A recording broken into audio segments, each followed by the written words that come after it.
చరిత్ర అనేది దాస్తే దాగేది కాదు అధ్యక్ష. ప్రగతి భవన్కు పోయి అక్కడ కేసీఆర్ గారి పేరు మీద మట్టి పూయంగానే చరిత్ర మరుగున పడిపోదు అధ్యక్ష. తప్పకుండా వాస్తవాలుగానే ఉంటాయి. వాస్తవం ఏంది అంటే 50 ఏళ్ల గోస తర్వాత కలిసొచ్చే కాలానికి నడిసొచ్చే కొడుకు కేసీఆర్.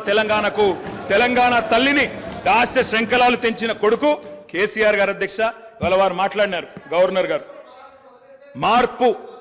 మార్పు మొదలైంది, నిర్బంధం పోయింది అన్నారు. అవును అధ్యక్ష, మార్పు మొదలైంది, నిర్బంధం పోయింది. ఎప్పుడు పోయింది అధ్యక్ష నిర్బంధం? జూన్ 2, 2014 నాడు దాస్య శృంఖలాల నుంచి శ్రీశ్రీ గారు చెప్పినారు అధ్యక్ష, బానిసకొక బానిస అని. దరిద్రం ఏంటంటే అధ్యక్ష, దరిద్రం ఏంటంటే గతంలో మనల్ని పీడించిన వాళ్ళు పోయినారు, కానీ వాళ్ళ పేర్లు తలుచుకునే వాళ్ళు ఇంకా అక్కడే ఉన్నారు అధ్యక్ష. అది బానిసకొక బానిస అంటే కదా అధ్యక్ష. ఇంకొక మాట చెప్పాలి అధ్యక్ష. ఈరోజు గత 10 ఏళ్ళని మాట్లాడుతున్నాను. చెప్తాం అధ్యక్ష. విద్యుత్ సంస్థల గురించి చెప్తాను, ఇంకా చాలా విషయాలు చెప్తాను. మధ్యలో వారే ఇప్పుడు ఒక 15 నిమిషాలు డిస్టర్బ్ చేశారు. మీరు లెక్క రాసుకోవాలి. మీరు కూడా మేము 39 మంది ఉన్నాం, వాళ్ళు 64 మంది ఉన్నారు. మిడిసిపడుతున్నారు అధ్యక్ష.